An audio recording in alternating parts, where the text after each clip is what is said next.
Bueno, pues vamos a arrancar con la conferencia de cierre de este 9º Congreso de Economía Austríaca. Corre a cargo, pues bueno, yo creo que ha estado todos los congresos de economía austríaca que hemos celebrado a lo largo de los últimos años, y pues es una persona obviamente queridísima en el Instituto Juan de Mariana, y es además, a la sazón, también nuestro premiado de este año, Premio Juan de Mariana 2016, 10º Premio Juan de Mariana a una trayectoria en defensa de la libertad. Como no, Jesús Huerta de Soto, que desde luego, como siempre, nos va a dar una charla no creo que deje a nadie indiferente en un sentido o en otro, pero no va a dejar a nadie indiferente. Muchas gracias, Jesús, por estar aquí, y empezamos con la última cosa. Muchas gracias, Juan Ramón, y a todos los asistentes por su presencia en este acto. Para mí es un honor clausurar una vez más el 9º Congreso Nacional de Economía Austríaca. Y este año he elegido un tema que es un tema muy atípico, porque es un tema relacionado con la política. Yo normalmente nunca hablo ni me pronuncio sobre temas políticos, pero creo que estamos en una tesitura especial, España con un gobierno en funciones, segundas elecciones, etcétera, un populismo rampante, y creo que es un momento quizás para hacer un alto en el camino y por lo menos reflexionar juntos sobre las circunstancias políticas que nos rodean. Lo que significa, por tanto, que no pretendo pontificar, es decir, no se trata de una conferencia sobre teoría económica o sobre un ámbito científico en el que puede haber un legítimo debate, pero siempre buscamos la verdad científica, aunque no logremos alcanzarla plenamente. En el ámbito, en cambio, de la política son caminos muy tortuosos, son muchos los caminos que conducen a Roma, pero creo que merece la pena hacer unas reflexiones, que sepan cuál es mi opinión al respecto, y por eso le propuse a Juan Ramón el contenido de mi conferencia, que se iba a titular Libertad, Política y Anarquía en la España del siglo XXI.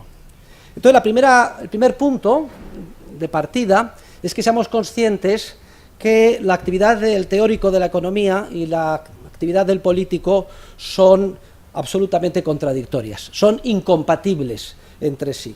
Es como querer mezclar el agua con el aceite. Hayek lo pone muy claramente de manifiesto. Dice que el científico de la economía tiene que buscar la verdad científica, y esto a costa de que muchas de sus conclusiones pues sean desagradables a la opinión pública y a los ciudadanos. El político, por contra, lo que tiene que hacer es lograr el máximo de votos a corto plazo. Entonces, su misión es decir a las masas lo que las masas quieren oír. Por tanto, vemos que son dos enfoques, dos posiciones absolutamente contrarias. No habrá escapado a su fina percepción que no existen precedentes de primeros ministros ni de presidentes del gobierno que hayan, salvo una excepción que voy a mencionar ahora, que hayan sido previamente pues economistas o ministros de economía. De hecho, hay una especie de valor entendido entre los políticos de que jamás el presidente del gobierno o el primer ministro ha de ser alguien que sea ministro de Economía o ministro de Hacienda. Y esto es una constatación de lo que estamos viendo, Los políticos saben, son profesionales, que alguien que conozca mínimamente lo que pasa en economía terminará dando malas noticias y, por tanto, costándole votos. Más vale tenerle separado y que de alguna forma las iras populares no vayan dirigidas al jefe del gobierno. La excepción a la que me refiero es la de Ludwig Erhard, porque Ludwig Erhard, que fue el factotum del famoso milagro económico alemán, el Wirtschaftswunder, como ministro de Economía de Adenauer, terminó siendo canciller de la República Federal de Alemania. Pero digamos que es una excepción que confirma la regla. Y cuando se ha querido mezclar los ámbitos de la política y de la economía, siempre ha seguido perdiendo la ciencia, siempre ha salido perdiendo el rigor de nuestra disciplina.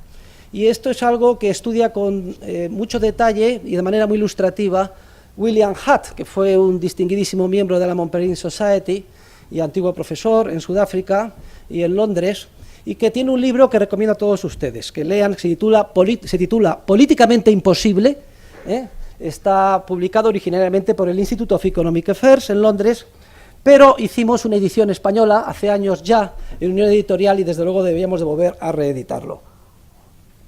Hutt lo que hace es un análisis de las diferentes prescripciones de economistas muy distinguidos y se da cuenta como en muchas ocasiones los economistas, en aras de conseguir un resultado político a corto plazo, fuerzan su disciplina, llevando a conclusiones que aparentemente son científicas, que dan aparente respaldo científico a objetivos de tipo político.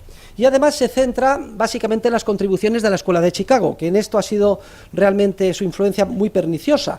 Por ejemplo, analiza el caso del impuesto negativo sobre la renta y otros en los que se ve cómo se han presentado como conclusiones científicas y además con el respaldo de la Escuela de Chicago, lo que no eran sino simples propuestas cortoplacistas para conseguir determinados resultados de tipo político. Todo ello en detrimento de lo que debe de ser la puridad en la búsqueda sin límite de la verdad científica que ha de caracterizar a un economista. Y por eso destaca tanto la oposición, por ejemplo, dentro de distinguidas sociedades liberales, como la Sociedad Montpellerin, que me honro en haber sido vicepresidente de ella durante 4 años, entre los dos núcleos, el núcleo más mainstream neoclásico chicaguiano y el núcleo austriaco. Sobre todo, la lucha de paradigmas que aflora en todas las reuniones se debe a esto. Los austriacos somos mucho más puristas, en el ámbito de las ideas y de la ciencia no hay que admitir ni hacer prisioneros, mientras que los teóricos de Chicago siempre están dispuestos pues, a hacer concesiones en aras de conseguir pues, resultados políticos aparentemente en la buena dirección y a corto plazo. Mucho más fructífero ha sido los resultados del análisis que han hecho los economistas sobre la democracia. Hombre, aquí deberíamos de traer a colación todo el análisis de la Escuela de la Elección Pública, prima hermana de la Escuela Austríaca, pero que está a la orden del día, en la medida en que ha puesto de manifiesto las graves insuficiencias del sistema público democrático. En la medida en que se basa en una serie por ejemplo, el principio de la racionalidad de la ignorancia. El análisis se centra en la racionalidad de la ignorancia, es decir, es irrelevante nuestro voto. Leía esta mañana que los últimos estudios del Partido Popular esta semana piensa que va a haber un trasvase de unos 380.000 votos de ciudadanos desencantados hacia el Partido Popular. Y a su vez va a haber un trasvase de unos 150, 180 del Partido Popular a Ciudadanos. Consecuencia, en términos netos van a ganar 200 y pico mil votos. Esto es simplemente una ilustración. Quiere decir que todo lo que hagamos ustedes y yo en las próximas elecciones es irrelevante. Compárense ustedes y yo con los 280.000 que van a ir. Es decir, ese día podemos quedarnos en la cama, no votar, o votar al Partido Comunista. Lo que queremos es que el resultado será exactamente el mismo. Y como es lógico, todos los ciudadanos, de manera consciente o inconsciente, se dan cuenta de esto, lo descuentan y por tanto no se molestan en el esfuerzo que supone votar con conocimiento de causa. Esto es lo que es el principio de racionalidad de la ignorancia, que de alguna forma hace que los pies o el fundamento de la democracia sean de barro.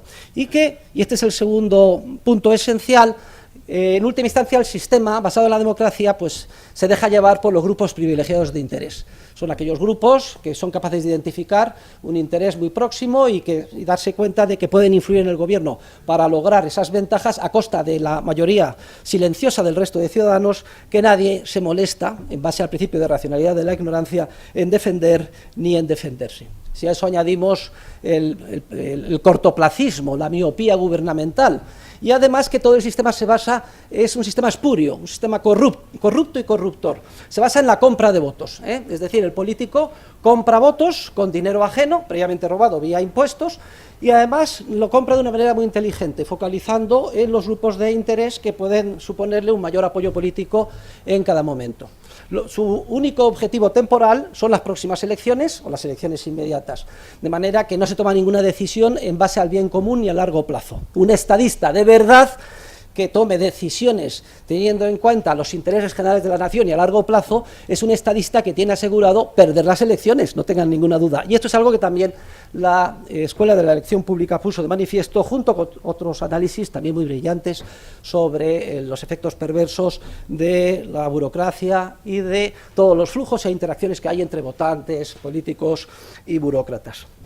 Pero esto, que es análisis estándar, que todos conocemos, se completa de una forma mucho más sutil con el análisis de la escuela austríaca. Hayek dice claramente que si se le pregunta si él es demócrata, la respuesta tiene que ser, obviamente, no soy demócrata, no puedo ser demócrata. Y él explica en los siguientes términos. Dice que etimológicamente democracia procede de demos, pueblo, griego demos, pueblo, kratos, poder absoluto. Dice que él no está de acuerdo con ningún poder absoluto, ningún kratos, sea del pueblo, de la oligarquía, o en forma de tiranía procedente de un monarca. Y por tanto, él lo que propone es un sistema que denomina isonomía. Incluso estaría dispuesto a aceptar el término demarquía, que se caracteriza por la igualdad de todos ante la ley, pero la ley entendida con mayúsculas, no entendida como legislación. Ayer comprobaba para esta conferencia, para que se hagan una idea de la borrachera legislativa y regulatoria en todos los países, pero en nuestro país el año pasado solo el Boletín Oficial del Estado, y es nada más una de las publicaciones oficiales del país, no cuento las de los ayuntamientos, comunidades autónomas, etcétera, ha publicado 60.000 páginas de regulaciones. En la última legislatura se han publicado en España, por el Boletín Oficial del Estado, 250.000 páginas de regulaciones. También leí ayer en el Wall Street Journal que la famosa Dodd-Frank Act, la ley sobre control financiero norteamericana, ha dado lugar a 22.000 páginas de regulaciones, y que hay departamentos y departamentos en todo el sector financiero dedicados a estudiar, y los departamentos de contabilidad, etcétera, continuamente esas 22.000 páginas de regulaciones. No es, por tanto, la legislación regulatoria a la que se refiere Hayek, sino la ley en sentido material. El único sistema, dice, que considero viable, porque para Hayek la democracia es impracticable, es la isonomía o la igualdad de todos ante la ley en sentido material. Y luego se esfuerza, como saben, en el último volumen de Derecho, Legislación y Libertad, lo tenemos publicado en la última edición de Unión Editorial en un solo volumen, en tratar de rediseñar el sistema democrático en la línea de la isonomía. Ya saben que él propone que haya dos cámaras, una dedicada al gobierno día a día, que se ocuparía de la legislación o regulación, en la medida lo posible minimizada, y otra cámara, que sería la Cámara Superior, dedicada a promulgar la ley en sentido material, prácticamente ociosa, porque la ley es algo estable y constante y los cambios serían de puro detalle. Su principal misión sería controlar a la primera cámara, es decir, que a través de la regulación no se violara el derecho con mayúsculas. ¿Y qué dice Mises? Mises, la verdad es que es agudísimo, fíjense ustedes. Mises presumía de demócrata liberal, pero luego indica claramente que es imposible que funcione la democracia a no ser que se dé la siguiente condición. ¿Cuál es? Muy sencillo, que todos y cada uno de los ciudadanos sean liberales. Esto es tanto como decir que es imposible que funcione la democracia. Porque, queridos asistentes hoy a este acto de clausura, la democracia lleva dentro de sí misma la semilla de su propia destrucción. Fíjense ustedes. Dice Mises, la democracia solo puede funcionar si los partícipes son liberales. Pero es que la democracia lo que hace sistemáticamente es destruir el ideario liberal, corromper a la ciudadanía, convertir a las masas en unas masas dependientes. El sistema se basa en una gran mentira de compra de votos, ofreciendo el paraíso aquí en la tierra, en forma de estado del bienestar, etcétera. Identificando, además, diferentes subgrupos de presión a los que hay que identificar cuál es lo que les podría tentar para dar a este grupo, y con cargo al dinero público ofrecerlo a uno, a otro. Sí, no hay algo más corruptor del ideal liberal que este modus operandi del sistema democrático, es claro. Luego, la democracia, de alguna forma, es como el sistema inmunológico que ataca al propio organismo. Está condenada una y otra vez a crear insolubles conflictos sociales y a fracasar. Podemos incluso analizar el ciclo del fracaso y de la corrupción democrática a nivel histórico. Ya desde la antigua Grecia, pasando por Roma, hasta hoy. Se inicia el proceso de democracia a través de un proceso de una especie de democracia privada, comunitaria, muy próxima al propietario ciudadano, y en la medida en que va extendiendo la democracia empiezan los procesos corruptores, entra en crisis. Tras la crisis suele aparecer un caudillo salvador, que acaba con la democracia, y vuelta a empezar con ese ciclo. Lo podemos observar en Grecia, lo podemos observar en la antigua Roma, y hay un caso paradigmático que me gustaría citar aquí, traer a colación hoy, que es el caso de Marco Tulio Cicerón, porque Marco Tulio Cicerón es el paradigma del ingenuo demócrata liberal clásico.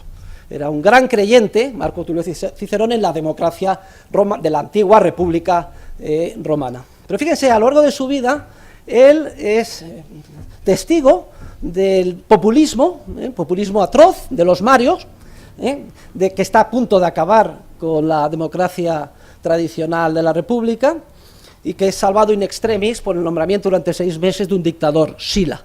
Y luego vuelta a empezar otra vez, él es el ejemplo, quiere ser de funcionario y político probo romano en los diferentes puestos para los que es elegido, primero como cuestor en Sicilia, después como pretor y por último en el año 66 a.C.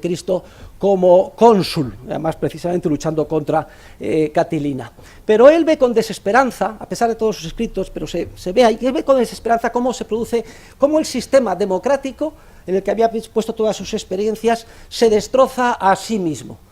Y en última instancia, una de las víctimas del propio sistema democrático es el propio Cicerón, que como saben ustedes es asesinado por el demagogo Marco Antonio en el año 40 y tantos antes de Cristo, precisamente como venganza ante las filípicas o esa serie de discursos que hizo tratando de defender la democracia liberal frente a los excesos del populismo y su consecuencia inevitable, que es el caudillaje. Traigo a colación el caso de Roma y a Marco Tulio Cicerón, porque es que las cosas han cambiado muy poco desde entonces hasta hoy, a pesar de que parezca lo contrario.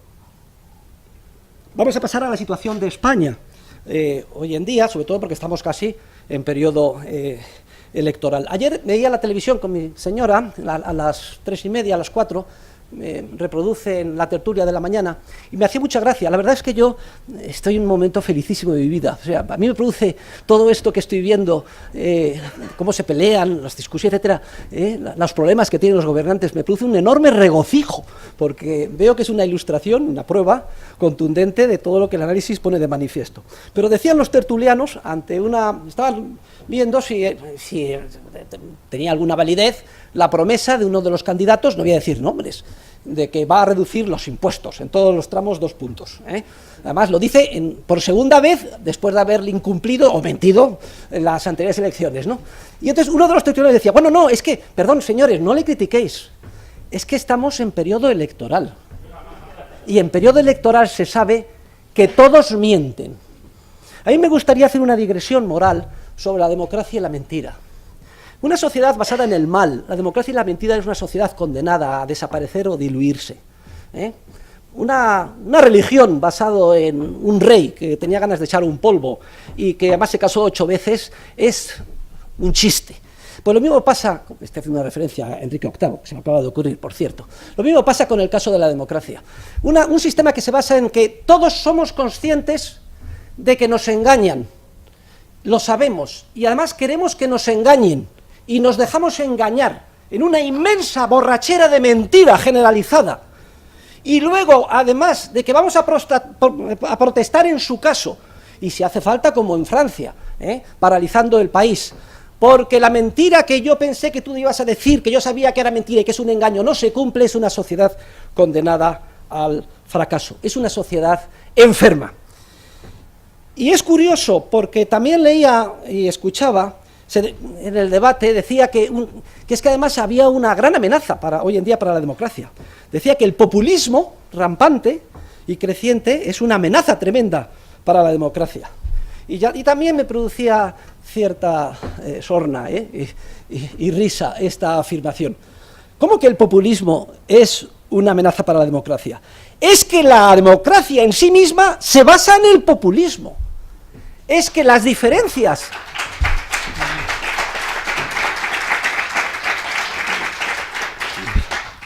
Es que las diferencias que a nivel político de la calle, en relación con unas elecciones concretas, en unas coordinadas particulares de tiempo y lugar, como pueden ser las españolas, etcétera, entre unos partidos y otros, en lo que a populismo se refiere, son prácticamente inexistentes. Es decir, hay un pensamiento único, socialdemócrata, que nos ha prometido que desde el nacimiento hasta la tumba papá Estado se va a ocupar de nosotros.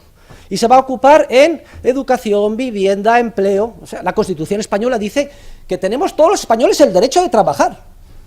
Y además el deber. Bueno, ¿y eso en qué se plasma? Y pensiones, educación, seguridad social, ¿para qué hablar? Se ha dedicado una ponencia antes por Miguel Ángel Bastos Bubeta, etcétera. Se promete todo. Y la gente se hace la ilusión de que eso puede ser, aunque en su foro interno sabe que tal cosa pues es simplemente un brindis al sol, es decir, una mentira, aunque esté incluido en un apartado de la Constitución. Hay algunas personas que, bien, siguen yendo a su trabajo, tratan de sacar adelante sus vidas, saben que todo esto es una gran mentira, la esperanza que tienen es poca. Hay otras personas más ingenuas que se lo creen, y cuando llega la verdad y se ve que no se pueden cumplir las promesas, y a poco que se escarba, esto sucede enseguida, y además se ha observado de manera muy ilustrativa con motivo de la gran recesión, pues lógicamente no nos debe de extrañar a nadie, se indignan y se van a la Puerta del Sol indignados. Los indignados y los llamados populistas son los hijos naturales y legítimos del pensamiento único socialdemócrata y del sistema democrático que nos rodea. Y esto es quizás es un caso paradigmático analizar la relación que hay entre voy a tener que dar nombres, no voy a tener más remedio, entre el PSOE y Podemos, o Unidos Podemos. Porque si ustedes analizan la situación desesperada del PSOE en este momento, es porque ha quedado en evidencia. Vamos a ver, el PSOE jugaba estratégicamente la siguiente carta, desde el advenimiento de la democracia a nuestro país. La carta era, en cada una de las elecciones, vamos a explotar al máximo la retórica populista. Y eso es lo que han hecho en todas las elecciones. La retórica de ricos contra pobres, la retórica de miedo, guerra civil, la retórica de derechona, la retórica...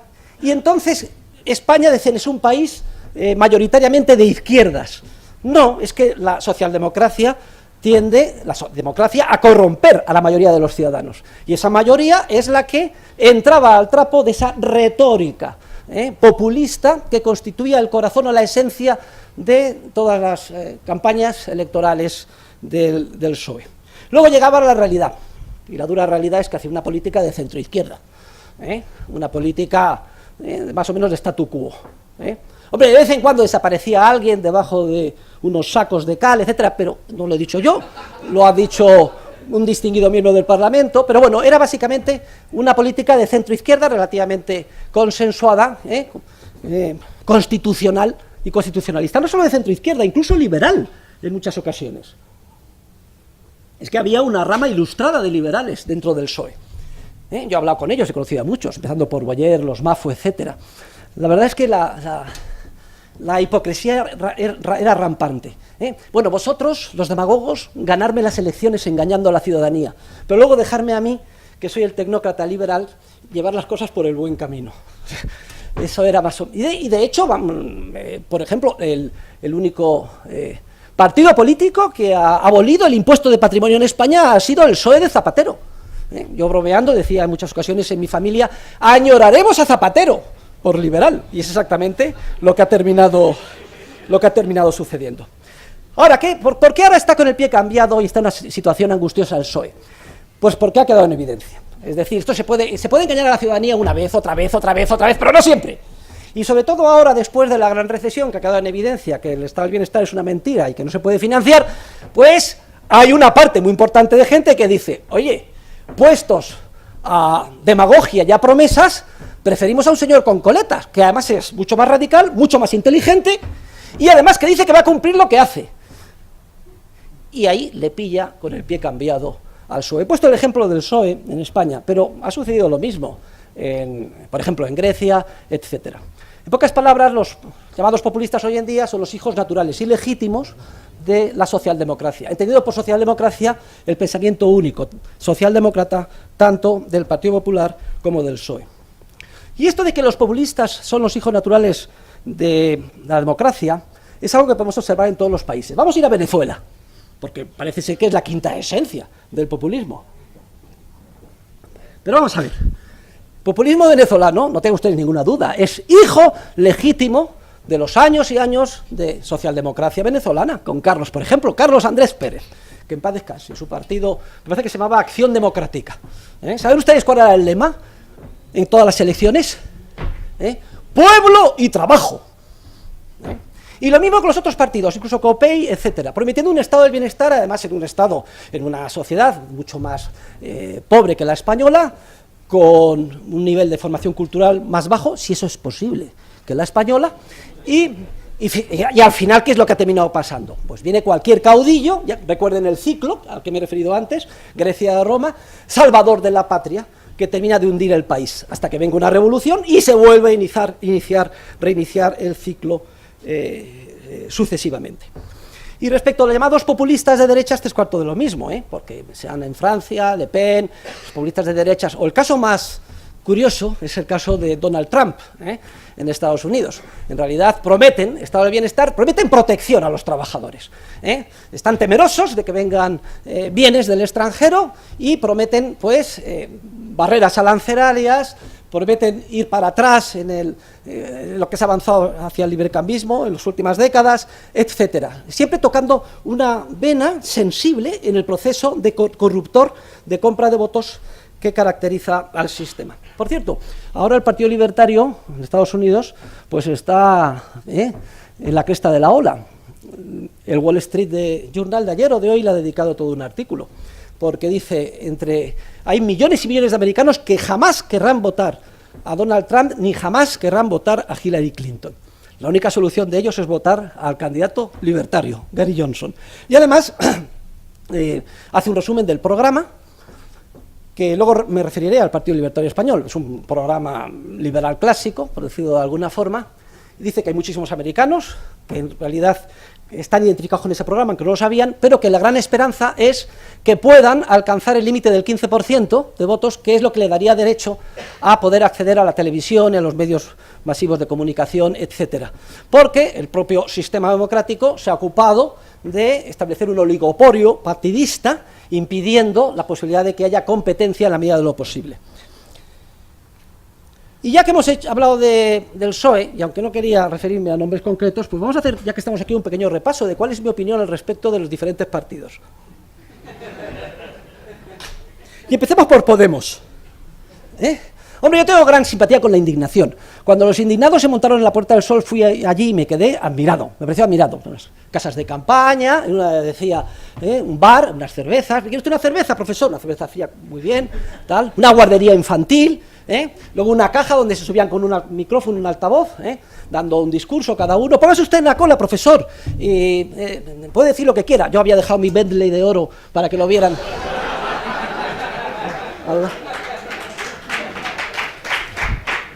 A mí todo eso me pareció un orden espontáneo. Es bien, es cierto que es un orden espontáneo tipo favela, en perjuicio de derechos obvios de propiedad, pero claro, los derechos de propiedad es que el Estado ya se ocupa de que no estén bien definidos ni defendidos, porque ¿de quién es la plaza? Pues de todos los madrileños, aunque en última instancia en perjuicio de los propietarios de las tiendas, los que viven allí, etcétera. Y la verdad es que sí, que tenían derecho a estar indignados. Y además había grandes pancartas en contra de la banca. Y como yo creo, estoy convencido, lo repito, y no dedicaré toda mi vida a ello, junto con tratar de desmantelar el Estado, que el talón de Aquiles de las economías se encuentra en el ejercicio de la banca con necesidad fraccionaria, en esto coincidía plenamente con los indignados. Pobrecillos, su nivel de conocimiento era bastante limitado, pero además es campo abierto para que se lean mi libro Dinero, Crédito Bancario y Ciclos Económicos y descubran la luz. Entonces este movimiento de indignados parcialmente aciertan el diagnóstico, parcialmente. Lo que pasa es que son objeto de manipulación masiva por personas muy inteligentes, que además son colegas del profesor Miguel Ancho Bastos Bebota. ¿Qué gente tienen ustedes? Pero que han leído, son gente leída, y eso se nota. En cuanto hay una persona leída, aunque tenga coletas, frente a otro que es un garrulo, enseguida se nota. Y yerran gravísimamente en la terapia. Es decir, no son capaces de identificar que todos los males que sienten que tiene el sistema, que como vemos se desmorona, carece de base y se fundamenta en una gran mentira y una gran hipocresía, proceden de la intervención del Estado. Y pretenden solucionar esos problemas con más Estado. Esa es la contradicción inherente de los llamados populistas de Podemos. Ahora bien, al otro lado... que no tengo espejo, yo estoy acostumbrado al espejo, verlo para allá. Ahora bien, Tenemos que renunciar a tratar de discutir, hablar y convencer con los simpatizantes de Podemos. Pues yo diría que no. Yo diría que hay mucha gente de buena voluntad en el movimiento y que son campo abierto y predispuesto para que les expliquemos el ideal de la libertad. Y de hecho, diría que muchos de mis más brillantes discípulos proceden de ese campo. Lo digo para que lo tengan en cuenta. No sé si alguna vez comentando con el profesor Rayo, con Ramón, Juan Ramón, que estás aquí, no sé si me dijiste que incluso que tomas unas cervezas con Pablo Iglesias, pues que era una cosa, una experiencia interesante y además más edificante que tomarse a lo mejor con algún otro candidato, no lo sé, ¿sí? Pero vamos a dejar aquí el tema de Podemos, y al PSOE con sus propios problemas, porque ha quedado, veremos si desaparece o no como el PASOK, y vamos a hablar del PP, de los peperos. Partido que conozco íntimamente porque hasta hace 6 años era yo militante en él. La gestión del Partido Popular ha sido francamente desastrosa.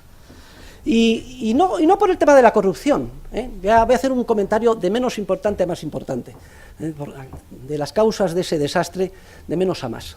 No por la corrupción, aunque clame al cielo que cuando hubo el affair de Cañellas, con me parece que era el túnel de Sóller, ya se hizo examen de conciencia, el partido nunca más va a volver a pasar esto, etcétera. Y luego lo que ha sucedido. Son problemas obvios de gobernanza. Y además un doble rasero, porque a cualquiera de nosotros, en nuestras empresas, familias, etcétera, ya saben ustedes, estamos continuamente regulados e inspeccionados y sancionados. Pero luego cuando son ellos, y me refiero en general a todos los políticos, cambian las reglas del juego. De manera que, si yo en mi empresa hago una reforma en mi sede social y lo pago con caja B, es que me meten en la cárcel, directamente, al día siguiente que se descubra. Y no vale decir que esto lo llevaba a otro, que qué bonito ha quedado esta nueva sede. ¿Cómo se paga? Yo no pregunto cómo se pagan las cosas, ¿dónde se habrá visto esto, no? Bien, pero esto es simplemente una pequeña guinda, para haber entendido. Dentro de la gran mentira en la que se basa todo el sistema, está la mentira de que hay un doble rasero. Aquí hay un grupo de ciudadanos que es el que denodadamente trabaja, se esfuerza y mantiene al resto. Y el resto está al margen o fuera de la ley, porque son los que determinan el sino de nuestras vidas. Y no solo ha sido, y es una vergüenza esto, digo que no es un tema exclusivo, es decir, la corrupción generalizada es algo que siempre afectará a aquellos que estén en el poder. Y entonces les ha tocado a ellos porque estaban en el poder. Pero si hubieran estado el PSOE, ya sabemos lo que pasa. O si no, ir simplemente a las comunidades autónomas donde han tenido poder. Lo que es una confirmación adicional de que todo el sistema se basa en una gran mentira en una gran y generalizada corrupción. Más grave que esto es cómo reaccionó el gobierno ante la crisis. Se ponen muchas medallas sobre las reformas, pero estas reformas, en la que tienen de bueno, fueron impuestas desde fuera y además pusieron el acento en el incremento de impuestos y no en la reducción del gasto. Y esto es algo que siempre tendremos que echar en cara a los que fueron responsables políticos en esos años. Fíjense ustedes la pequeñísima reforma y tímida que se ha efectuado y cómo parece que ha afectado positivamente a nuestra nación, a ver si no es una historia de 2 días, lo que habría sucedido si se hubiera hecho una reforma de verdad de la administración como la que exigía las circunstancias. Pero lo más grave no es ninguna de estas dos cosas, siendo graves por sí, porque haciendo memoria, en mi corta vida de ya casi 60 años, nunca en la historia he sido testigo de una inquina, ese es el término, inquina, regulatoria y fiscal como la de los últimos 4 años en nuestro país. Nunca.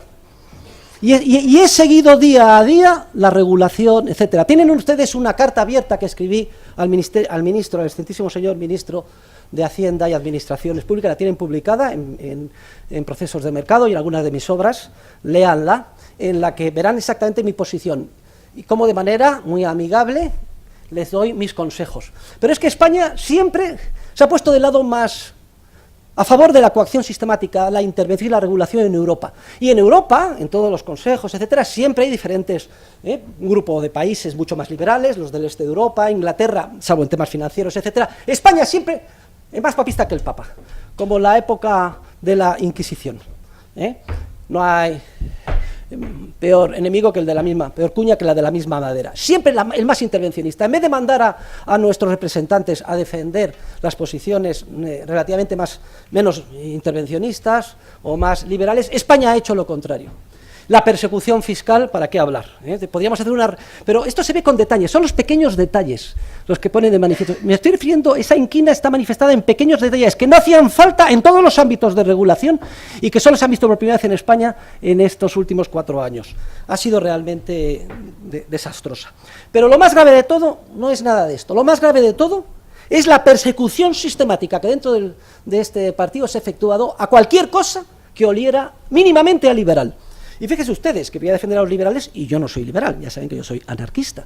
Pero por lo menos a los liberales los consideramos más próximos. Yo mismo cometí ese pecado hasta el año 2000 de ser liberal clásico.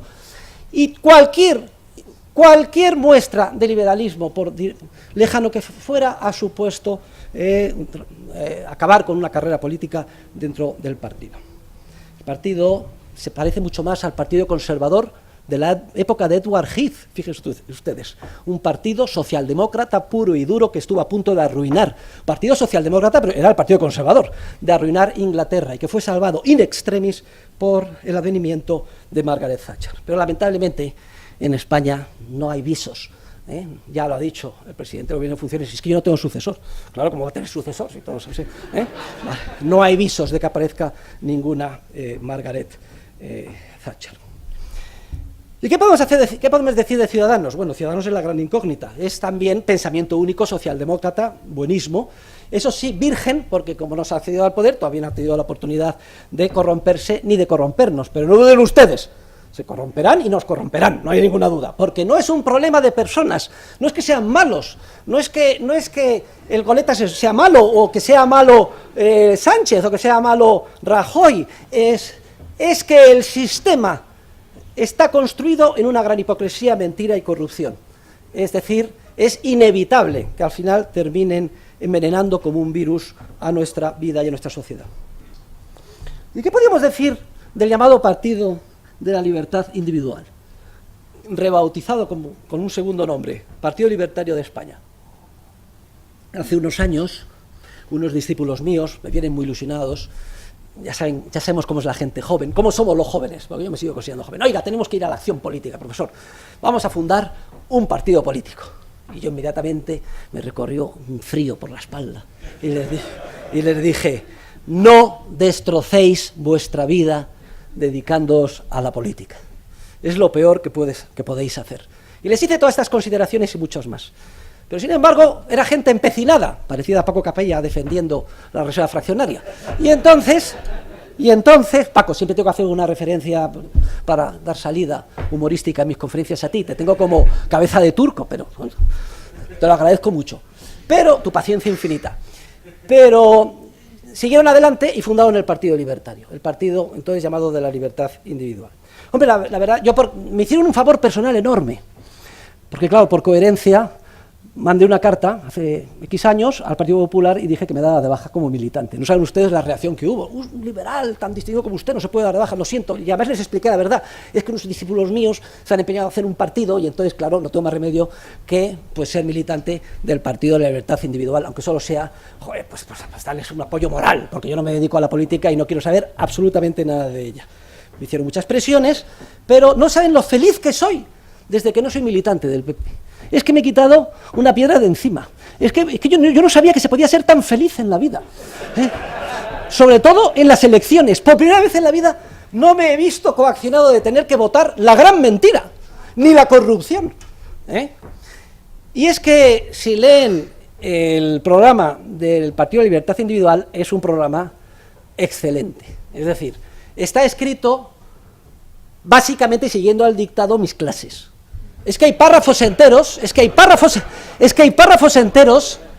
párrafos enteros literalmente sacados de mis libros. Entonces, claro, oiga, yo por mucho que sea un partido de estimulación, etcétera, es que me corro de gusto leyendo. Y por tanto, no tengo más remedio, y soy el hombre más feliz del mundo en las últimas 4 o 5 elecciones, que votarles. Y me voy encantado. Y además cuando voy Bueno, a ver, ¿dónde están las partidas, las papeletas del Partido Libertario? De un gran grito, todo el mundo dice, ¿pero qué partido es ese? Un tocho así de papeletas. Por cierto, no sé si estos pobres chicos habrán conseguido las firmas necesarias para poder volver a presentarse, porque cada vez que... Ah, bueno, hombre, pues ya me quedo tranquilo, porque no estoy totalmente al margen y no sé si lo han logrado, bueno, pues me alegro. Ahora, esto que les estoy diciendo, no disminuir un ápice mi recomendación de que no debemos dedicarnos a la política. Por cierto, el programa, hombre, es muy bueno, pero tampoco es perfecto. Yo ya, si hay alguno que me oye, le diría algunas observaciones. Para empezar, hay una introducción laudatoria de la democracia, que supongo que después de escuchar esta conferencia, por lo menos matizarán, porque dice que mejor sistema es la democracia. Oiga usted, la democracia es lo peor que hay, lo más corrupto y lo que lo tiene a todos envenenado. Obviamente no es un partido anarcocapitalista, digamos que es un partido liberal clásico, por decirlo de alguna forma, con un tufillo libertario, porque al fin y al cabo el programa pues está muy inspirado en lo que nosotros pensamos. Hay otro aspecto que yo mejoraría, y es que se declara francamente como un partido republicano, y dice que una de las cosas que hay que hacer, aunque no sea muy urgente, es un referéndum para echar al rey. Hombre, yo aquí creo que también se han precipitado, que no hacía falta, y que además desde el punto de vista doctrinal es erróneo, porque hay una gran tradición dentro de la escuela austriaca y la escuela libertaria de que es mucho peor que tengamos como jefe del Estado o presidente del gobierno a Felipe González que a Felipe VI. Es decir, si esto fuera una república y hubiera elecciones, fíjense ustedes. Y de alguna forma hay un continuo, desde el ideal, que sería la anarquía, la propiedad privada, luego algo peor, un sistema de pequeños estados, pequeñas monarquías, tipo Mónaco, etcétera, luego otro estadio que sería un sistema de una monarquía, digamos, consensuada, con un papel arbitral, y luego llegaremos al extremo más caótico y corruptor, que sería el de una democracia puramente republicana. Yo creo que este es un tema, por lo menos debatible, aparte que tienen ustedes todos los trabajos de Hans Hermann Hoppe, etcétera, explicando que dentro de lo malo, la anarquía, la monarquía, es lo menos malo, en la medida en que los reyes tienen un interés por mantener su patrimonio y no matar la gallina de los huevos de oro, cosa que ningún partido democrático pues ni siquiera considera. Luego este sería un aspecto que yo también modificaría.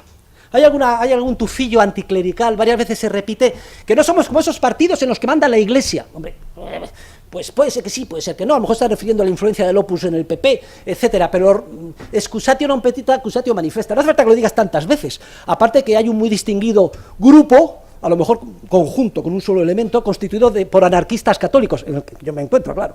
Yo se puede considerar que soy el más católico de los anarquistas o el más anarquista de los católicos. No hace falta ese tufillo anticlerical.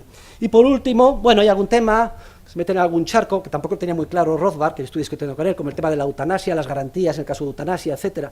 Eso habría que matizarlo un poco. Tomen nota, si hay alguien aquí del PELIP, y termino con un párrafo que hay geográfico, laudatorio sobre Estados Unidos.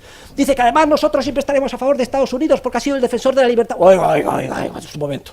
Tachen ese párrafo, porque Estados Unidos, al menos desde Lincoln, ha sido una potencia agresora y distorsionadora, y de la que han procedido a las crisis. Comentaba el otro día que en los últimos 20 años toda la legislación más perversa de la Comisión Europea procede de Washington. O sea que mucho cuidado, maticemos el párrafo de Estados Unidos. Pero quitando estos pequeños mini defectos, que como decía Marañón, son como los pequeños granos lunares que tienen las mujeres en la faz, que las hacen todavía más bellas y atractivas, la verdad es que es un programa excelente.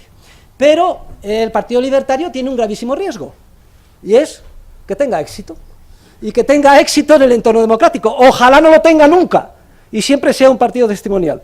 Porque, como he explicado antes, no es un tema de personas, es un tema de sistema. En la medida en que entras en el sistema, y por mucho que hagas, establezcas el principio de que no se va a recibir dinero público, etcétera, en la medida en que tú recibas la primera responsabilidad política y tengas el primer despacho, en ese momento atraerás como un imán miles de intereses de grupos privilegiados que irán a presionarte, etcétera. No somos de acero, y terminaremos equivocándonos y terminaremos corrompiendo y corrompiéndonos. Y dos observaciones antes de terminar. Me decía el otro día, hicimos el 16 de abril, un homenaje en Toledo a el padre Juan de Mariana. Y entonces tuve la fortuna de almorzar con Juan Ramón Rayo. Me decía que Juan Ramón, en su actividad diaria, durísima, medios de comunicación, etcétera, me decía, tengo dos temas que con el poco tiempo y la demagogia que hay, que siempre no puedo, me desmontan, y son la democracia y los impuestos. Natural, Juan Ramón, sería heroico. Sobre la democracia ya nos hemos explayado hoy. Pero ¿y sobre los impuestos? En latín, dado que hablábamos antes de Cicerón, coactio coactionis, es como se decía los impuestos, coacción. Los impuestos son ineficientes e inmorales, porque son coactivos. ¿Significa esto que yo les aconsejo a ustedes que no paguen impuestos? De ninguna manera. Mire, yo soy la persona que más impuestos paga de España. Vamos, no la que más impuestos paga, la que con más rigor y escrúpulo paga sus impuestos. ¿Es que soy masoquista? No. Es que, igual que Rothbard, yo no aconsejo al esclavo que no se someta al amo, si es que, rebelándose, va a recibir unos azotes. No les estoy aconsejando que no paguen impuestos, porque van a recibir unos azotes, sin duda alguna. Máxime si además en todos los foros atacan a los impuestos, como yo estoy haciendo ahora. ¡Paguen todos sus impuestos! Montoro, fíjense lo que digo. ¡Paguen todos pero sean conscientes de que son esclavos! Eso es lo importante. Ser conscientes de que la esclavitud es una inmoralidad, que hay que erradicar cuanto antes, y que no hay peor esclavitud que la impositiva. Y esto es lo que yo diría en la televisión si me dejaran. A ver, ¿te volverían a invitar? Te haría famoso, incluso te podrías dejar 2 coletas. Bien.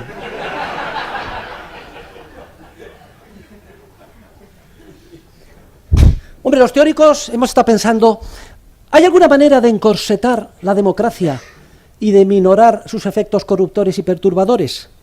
Hay unos mecanismos disciplinadores automáticos, y uno de ellos es el monetario. Cuando tuvimos patrón oro, actuaba como disciplina, poniendo un límite a la capacidad corruptora de gasto, de compra de votos y de hacer déficit y de engaño de los políticos. Precisamente por eso, y con diferentes pretextos, dinamitaron el patrón oro. Sin darse cuenta, los europeos, montaron un sistema que por lo menos en su fase inicial actuó mimetizando el papel que tenía el patrón oro, ese famoso euro. El euro, en la medida en que si no, como ya no podíamos emitir moneda y financiarla haciendo inflación, suspendíamos pagos en 24 horas. Se nos obligó a cambiar la Constitución, estableciendo que tenía prioridad sobre todo el pago de la deuda pública, que ahora los primos partidos que propusieron esto quieren cambiarlo, etc. Y además obligó a tomar una serie de medidas in extremis. Fíjense ustedes cómo el marco, lo explico con detalle en mi artículo en defensa del euro, con una crítica al Banco Central Europeo, cómo el marco actuaba disciplinando. Pero ahora los políticos son muy inteligentes, se han dado cuenta de esto y esto no puede ser, en menudo lío nos hemos metido, hay que dinamitarlo. Y no ha hecho falta mucho esfuerzo, porque esta especie de zorra introducida en el gallinero de la estabilidad monetaria europea, que es Mario Draghi, pues ya se ha encargado de dinamitar el papel disciplinador. Pero ojo, la situación todavía no las tiene todas consigo. El principal efecto negativo de la política de compra de bonos soberanos es incrementar 80.000 millones al mes y además incorporando la deuda soberana, la deuda corporativa, etcétera. El principal efecto negativo es que ha paralizado en bloque todas las reformas en la Unión Europea. Las reformas eran las que daban lugar al desarrollo, al ímpetu de volver a acumular capital bien invertido. Ha quedado todo esto paralizado. No se produce la ansiedad de recuperación, sino todo lo contrario. Y además el sistema es autofrustrante, porque todavía hay un proceso de desapalancamiento. Los bancos de consejería fraccionaria, por otro lado, se les quiere recortar las alas, con Basilea III, requisitos de capital, etcétera, y hay una incertidumbre generalizada que aumenta la demanda de dinero, con lo cual el ritmo de crecimiento, de inyección monetaria, que viene a ser de un 10% de la masa monetaria en Europa al año, pues hace que la M3 solo esté creciendo, no llega al 5%. Es decir, que no se consigue ninguno de los efectos, pero sí que se ha generalizado un malestar, sobre todo en la parte del área alemana. De aquí al verano va a haber unas sentencias del Tribunal Constitucional, hay otro grupo que ha puesto otra demanda, o sea que iremos a hablar sobre este tema. En todo caso, desde luego, si el euro está amenazado, no estuvo amenazado con la crisis famosa de la deuda soberana en el pasado, el euro está amenazado ahora, como consecuencia de estas políticas. que sobre todo el efecto perjudicial que tienen es haber eliminado el corsé positivo que tenía sobre el sistema democrático. Por tanto, veremos a ver qué pasa. Si se restableciera el efecto disciplinador del euro, podríamos tener cierta esperanza de que durante algún tiempo habría algún corsé para la indisciplina democrática hasta que encontraran otro procedimiento los políticos para saltárselo. Y si la democracia es un engaño y se basa en una mentira, ¿qué es lo que podemos hacer? Pues podemos hacer muchas cosas. Concretamente tengo una lista de 18 y no las voy a enumerar, pero en mi artículo El economista liberal y la política, y se titula así porque en esa época yo era liberal, todavía no había dado el paso a la anarquía de propiedad privada o al anarcocapitalismo, explico las 18 medidas. Es muchísimo lo que podemos hacer. Y además, de manera transversal, en todos los foros y en todos los partidos. Y vean ustedes todas las medidas. Y una de ellas es precisamente este tipo de actividades como en las que, gracias al Instituto Juan de Mariana, estamos implicados hoy. ¿Y cuál es el futuro para la libertad en España? ¿Cuál es el futuro para la anarquía de propiedad privada en España? Miren, España es un país, por un lado, muy abonado para la anarquía, pero por otro lado, con dificultades grandísimas. Muy abonado en la medida en que, sin duda alguna, hay una gran tradición individualista en nuestro país, representada por Don Quijote. Todos queremos ser caballeros andantes, y Don Quijote pues salva a los galeotes, y estas personas que van condenadas por el rey. Pero es que el rey puede hacer daño a alguien, todo ingenuo, ¿no? Bien, individualistas. Los experimentos de anarquía más avanzados del mundo, aunque era anarquía comunista, los hemos tenido en nuestro país, los 190 y tantos pueblos que se declararon independientes y anarquistas durante la Guerra Civil. Recordemos la novela número 13 de Venceslao Fernández Flores. Os recomiendo que la leáis todos, porque además es de mondaros de risa. O el billete del pueblo anarquista de Toledo, vale por 100 polvos con la lola. Era la moneda de curso legal y forzoso. No sé si habría bancos con reserva fraccionaria, Paco, pero se utilizaba. La reserva fraccionaria eran 100 polvos con la lola. Luego, bien, hay toda esta tradición. Tenía muchísimos más miembros la CNT que los partidos, que los sindicatos tradicionales marxistas o del PSOE, muchísimos más. Y de hecho había una rivalidad y un odio entre ellos tremenda. El jacobino socialista Azaña, ya saben lo que dijo, ¿no? Tiros en la barriga y que no quede ninguno, en relación con lo de Casas Viejas. O sea, es que ellos sabían dónde estaba su verdadero enemigo, y de hecho la guerra civil la ganó Franco gracias a los anarquistas, aunque solo fuera por el golpe de Estado que hizo Casado en Madrid. Hay una tradición anarquista en nuestro país, anarcocomunista, de Quijotes que idealizan la comuna, pero que sí que es campo, digamos, abonado para explicarles que la única posibilidad de que su ideal se lleve a la práctica es a través del orden espontáneo del mercado, y que esto ha quedado científicamente demostrado. Pero por otro lado digo que hay grandes dificultades en España, porque a la vez el español es muy orgulloso, muy celoso. Vamos a decir las cosas como son. Es un envidioso de cojones. Los 3 pecados capitales, decía Montesquieu, nuestros, son la envidia, la crueldad y la pereza. La envidia, la primera. Entonces, el español es tan envidioso que no consiente que nadie le imponga nada, aunque sea un propietario, porque considera que todo el mundo está al mismo nivel, y solo está dispuesto a aceptar una imposición si es que viene desde arriba, y por tanto endiosa y quiere que haya un Estado que justifique y legitime esa imposición. Luego, siempre en nuestro país vamos a tener esta ambivalencia de estas dos fuerzas totalmente contradictorias, y tenemos que conocer, si queremos hacer avanzar el ideario liberal, hacia dónde debemos de ir y con qué dificultades nos vamos a encontrar. Y hay diferentes caminos para avanzar en la libertad, pero el camino esencial es ir poco a poco, las 18 actividades, conseguir triunfos, bien sea ver poco a poco, a veces dando grandes saltos hacia la privatización, en unidades políticas cada vez más pequeñas, el principio de la secesión. Aquí habría mucho que hablar sobre el tema de Cataluña, no me da tiempo hoy, pero tiene mi artículo, Teoría del nacionalismo liberal. ¿Y qué pasa si los que se quieren secesionar son enemigos mucho mayores de la libertad que los que están unidos? Caso, por ejemplo, de Escocia o de Cataluña. El nacionalismo no es malo per se, el nacionalismo es malo, y además es una bomba de relojería, cuando es nazismo, es decir, nacionalsocialismo. Y eso, trágicamente, es lo que observamos en gran parte de los que quieren secesionarse. Y entonces, los amantes de la libertad, ante esa tesitura, tenemos que tomar medidas. Y esto todo es discutible, como he dicho al principio. No pretendo pontificar en términos científicos. Y yo más bien defiendo la administración única, tipo Navarra, mientras esta situación siga así. Si bien hay una ley que describe Hoppe y que ha sido ilustrada en varias ocasiones, en la que aun cuando se secesionara Cataluña en manos de los populistas, se verían obligados, y en poco tiempo veríamos, a aceptar la dura realidad, hacer las reformas y convertirse en liberales. Y eso es exactamente lo que sucedió con Eslovaquia.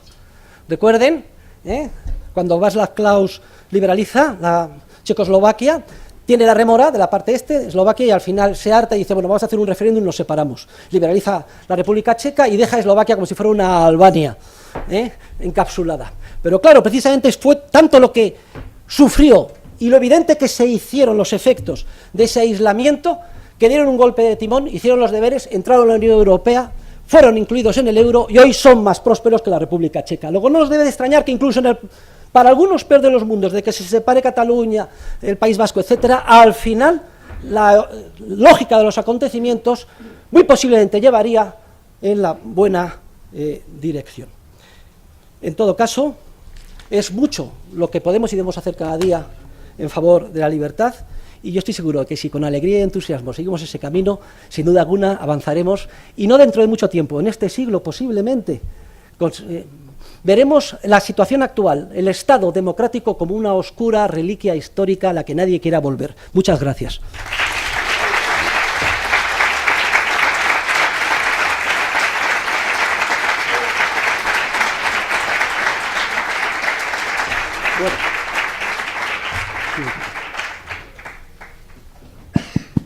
Bueno, vamos muy mal de tiempo, pero quizá un par de preguntas, apurando mucho, podríamos aceptarlas. Bueno, Luis Alfonso, que no ha preguntado todavía en todo el día. Hola. Buenas tardes, profesor. Muchas gracias por su charla, que como siempre ha sido muy entretenida. Si yo no le he entendido mal, el mayor argumento que usted ha esgrimido en contra de la democracia es el clásico de la public choice, de la información asimétrica. Al votante se le prometen cosas que ve claramente y no ve tan claramente los costes de recibir esas cosas. A mí ese no me parece mal argumento, pero me parece secundario.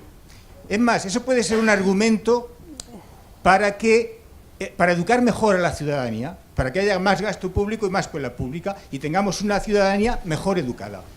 Y además, en algunos casos tampoco funciona mucho. Por ejemplo, en Suiza le preguntaron a la gente si querían reducir la jornada laboral, se le ocurrió a un sindicato católico, y la gente, bien educada o bien consciente de cuál era el coste, dijo que no. Es decir, que eso no funciona siempre. Yo creo que el mayor argumento en contra de la democracia es el teorema de Arrow.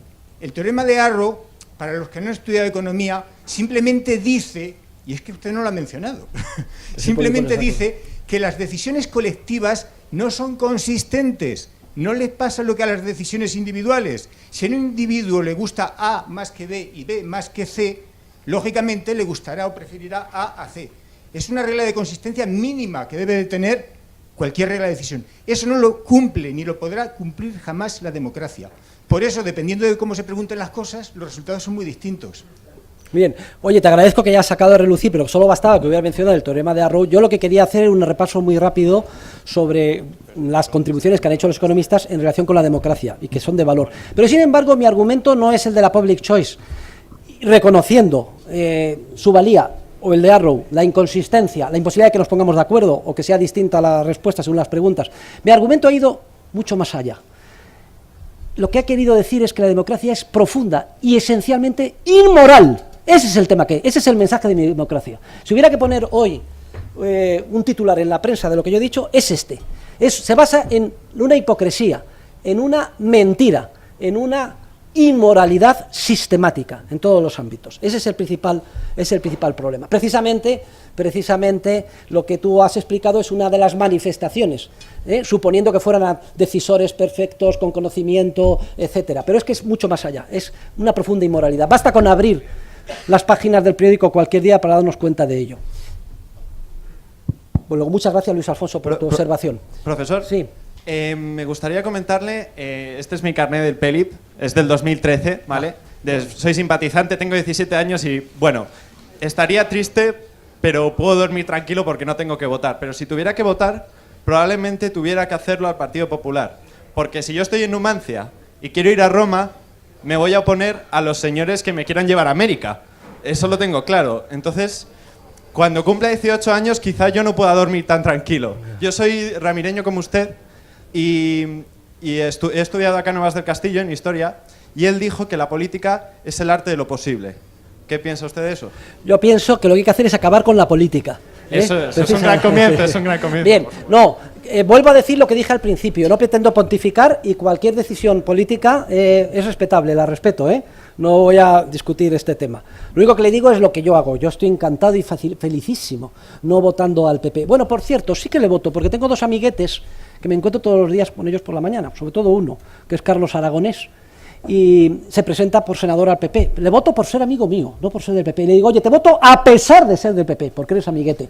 Quiere decir que las listas abiertas también serían un avance en la buena dirección. Pero muchas gracias. Y me parece muy respetable que usted vote al PP. Venga. Muy bien, pues tenemos ya que terminar aquí porque tenemos que cerrar a las 8:30 porque nos echan de estas instalaciones. Muchas gracias, profesor, por la conferencia.